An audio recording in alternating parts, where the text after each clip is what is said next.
Welcome friends to another r/NuclearRevenge video. Today we've got a crazy story of a pen pal dispatching their own sibling. But first, a story from TIW Gaming. Mental neighbor steals and assaults police officer, gets 30 years in jail. This happened about 2 years ago. We own a nice beach house in a small beach community with only a couple hundred of beach houses. We usually go once every 2 months in the winter and about once every 2 weeks in the summer due to the weather.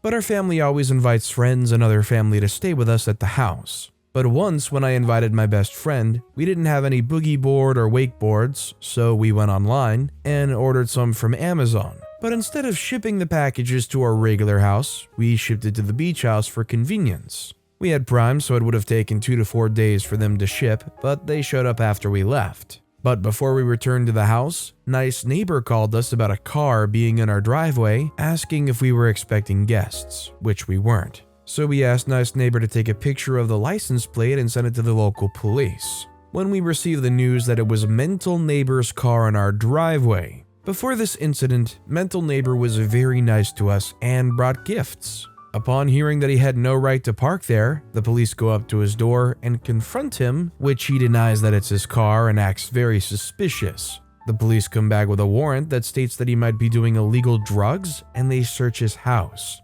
Magically, the boogie boards were in his closet. He states that we put them there to frame him. He's arrested for stealing and the use of marijuana, but was sentenced to 2 months in prison due to being partially disabled and not right in the head. After his return from prison, he starts to lay low, but one time we arrived to find eggs against our house, our motion-activated lights smashed, the railing of our deck smashed, and they tried to bust into our garage. But we secretly installed 4 security cameras around the property overlooking the deck, garage door, and other parts of the property. With our recordings of him doing this, we went to the police and they came over and arrested him. Before letting the police arrest him, he pulled a knife and stabbed one of the officers and was shot in the arm and taken into custody. He was charged and sentenced to 30 years for assaulting an officer, theft, attempted murder, and property damage. Was it just me, or did this story catch me by surprise in the very last paragraph out of absolutely nowhere?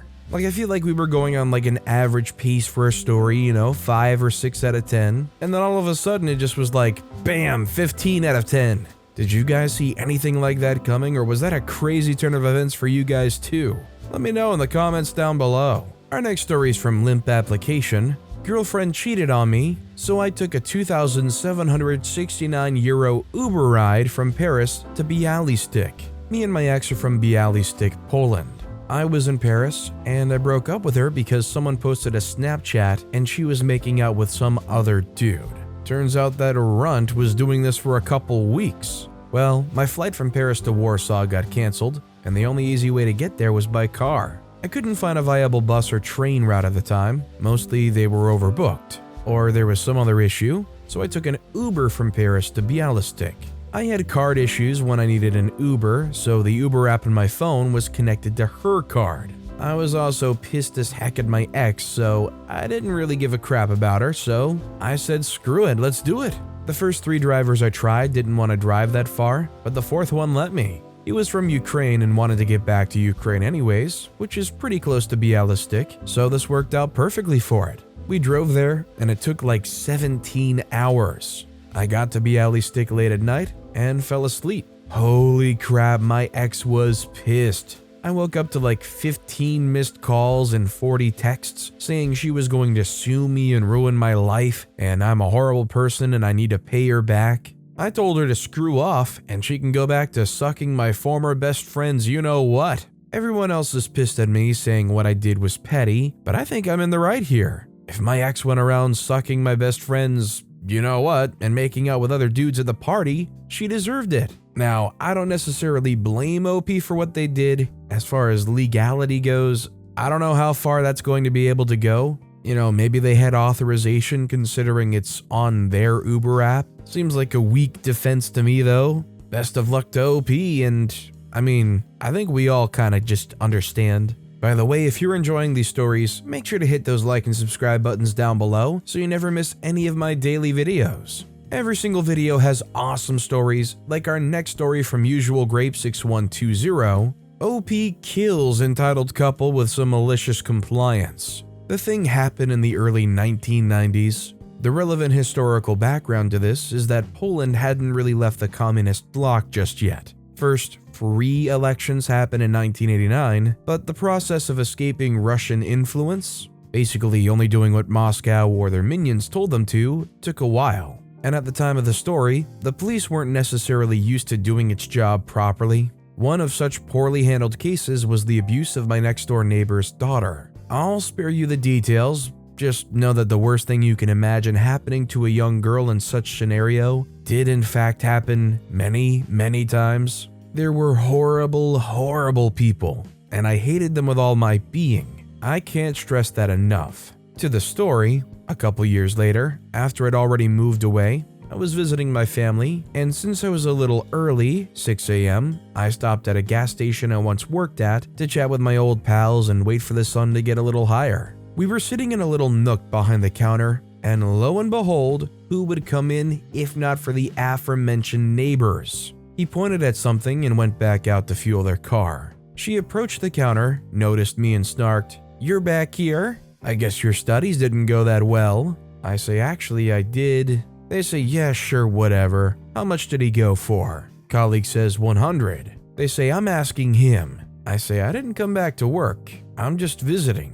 They say, "Stop lying to me. You're just ashamed that you failed in life. Now come inflate our tires now. Unlike you, we don't have all day to sit and chat." I was so pissed. I legitimately hated them already, but this encounter, after so much time of being away from them, just completely took me off balance. I told my friends it's okay, I'll just do it. I went with her. I inflated one side correctly. I overinflated the other side so much, I thought the tire was going to explode in my face then and there. They weren't even paying attention to me. The second I was done, and before I could even realize what I had just done, they took off. They crashed a few kilometers down the road. They both died. I've never heard of any investigation reaching the station. I'm definitely going to assume that that outcome was not what OP was actually going for, and was more just trying to cause them like an expensive headache or something, but maybe in a way, if you believe in it, you could see it as karma catching up to people who years ago did some terrible, horrendous things. All I gotta say is that's like the second story today that just going at a regular pace and then just out of nowhere, it just goes way beyond how you thought it would go. Our next story is from Throwaway 901-23957. Cheat and lie about why we broke up. Enjoy being disowned and cut out of your family. This happened between me, 25-year-old male, and my ex, 24-year-old female, over the past few months. I'll keep it short but keep all the important details. To start, the first month, February, was amazing. Like a dream relationship. We'd been friends for a while before when she suddenly confessed. I had hid my feelings as we were meant to only be friends, so I jumped at the opportunity stating my feelings. The second month was not as bad, only having a single argument as she invited her neighbor over to what was supposed to be a date. After talking it out, we sorted it and made up. The third month was when the problem started. We had planned out a date to be on a Saturday, as she had work on her usual Friday times. I understood and changed the day of the restaurant I booked to then. I hadn't told her as I wanted it to be a surprise instead of the usual home movie, but she knew to keep that clear and to dress well for the date. Only an hour before the date, she texts me saying that she won't be there tonight as she was going to see a movie with a friend. I was honestly furious as I'd already paid the pre-booking fee and told her over a week in advance. I tried to call her but her phone was off. I called her best friend and he had no idea what was happening either. The next morning, I talked to her and she argues with me saying that I should have told her it was a restaurant meal. After about an hour of argument, she finally admitted that she was wrong for what she did. I accepted that, and we took a day break to calm and clear any bad feelings. After that, the relationship started to decline. I stayed the same, but she started to get more and more distant. Eventually, after 3 weeks of no intimacy, not even kisses, I confronted her asking what's going on. She says she needs a week to think and wanted to be single for that. I told her I don't mind taking a break if that's what she needs, but I don't see why being single is needed for that. She argued it's for freedom, and I realized it's for another guy. We broke up, and she spreads lies about me cheating and being abusive. Thankfully, the friends she spread it to wouldn't believe her, as we'd all known each other for years, her being introduced to them through me. Her best friend had tried to defend me and she had blocked him, but he knew her friend group. Through them, we discovered that she had been cheating the last 3 weeks of the relationship, as well as the friend she went to watch the movies with being a Tinder hookup, then left me to start dating a new guy. To nobody's surprise, he blocked her after she tried to start dating him. Soon she dropped out of the university, as the guy had uploaded the videos of her cheating to adult entertainment sites, and it spread throughout her university. Then I decided I wanted revenge. It wasn't much, as I knew her parents and were really close. They knew nothing that was going on and assumed we just broke up. Her parents, though, are super religious, along with her grandmother. So although painful, I found the links to the videos, downloaded them, and took screenshots of all the breakup. Then I contacted her family, saying I had something I wanted to share, created a group chat with her parents, grandmother, and ex-best friend. Then I unload all the screenshots and videos, along with a text message explaining everything that's happened. There was no contact for about a week. Then her ex-best friend filled me in on the situation. She had lost her scholarship due to dropping out of university. Her grandmother, after seeing the proof, cut her from the will and disowned her,